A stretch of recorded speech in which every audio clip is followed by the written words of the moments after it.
भुवन प्रतिष्ठा का महात्म्य। धर्मात्मा रजी की कथा।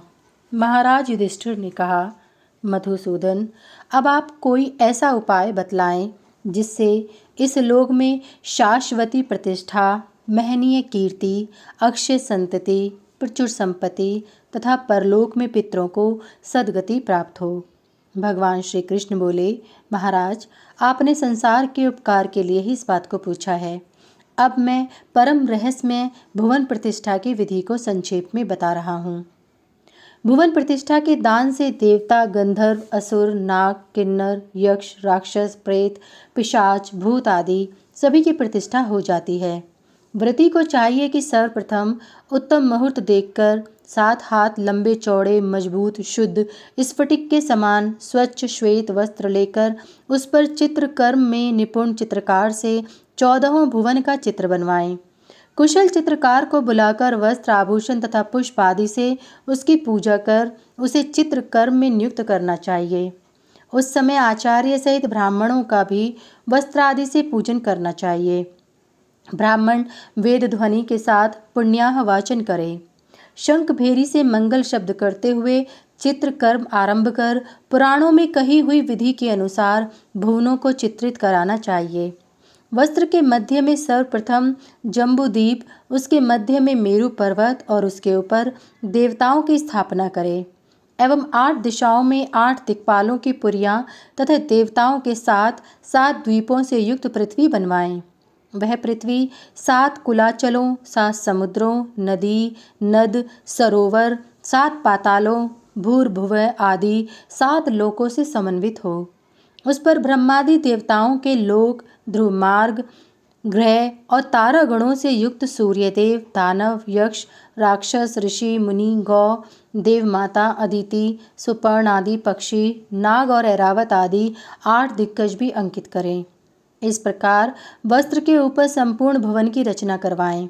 उस कल्पित भुवन में पृथ्वी, तेज, वायु आदि पंच तत्वों, अहंकार, मन, बुद्धि तथा सत्व आदि 3 गुणों, प्रकृति एवं पुरुष को भी सर्वत्र व्याप्त समझकर यथाविधि अंकित करवाना चाहिए।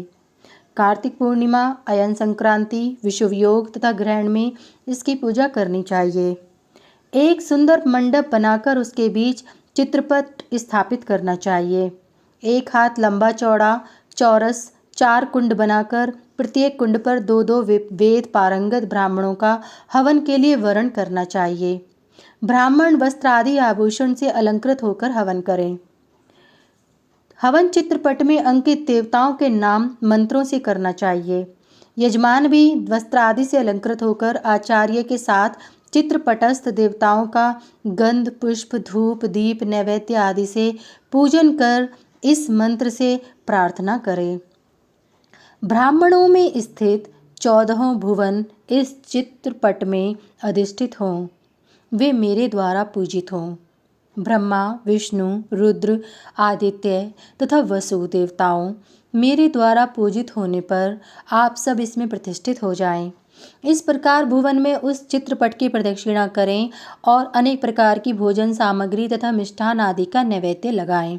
रात्रि को जागरण कर विविध प्रकार के वाद्य यंत्रों को बजाते हुए वेद ध्वनि करनी चाहिए।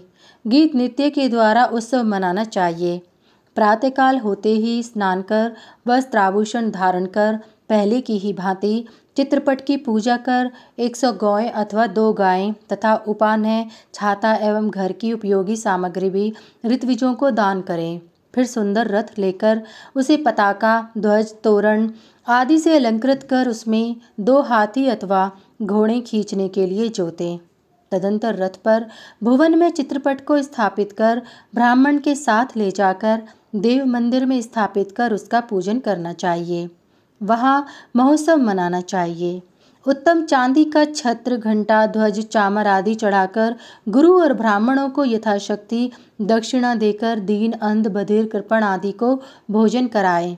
अपने मित्र, बंधु तथा स्वजनों को भी भोजन कराना चाहिए। इस विधि से जो पुरुष अथवा स्त्री भुवन की देवालय आदि में प्रतिष्ठा करता है, वह मानव चराचर त्रिलोक्य की स्थापना कर लेता है और उससे वह अपने कुल का भी उद्धार कर लेता है। जितने समय तक देवालय में चित्रपट स्थापित रहता है और पूजित होता है, उतने समय तक त्रिलोक्य में उसकी अक्षय कीर्ति फैलती रहती है, और जितने समय तक लोक में कीर्ति रहती है, उतने 1000 वर्ष तक वह व्यक्ति स्वर्ग में निवास करता है। गंधर्व और अप्सराएं इसकी सेवा में निरत रहते हैं।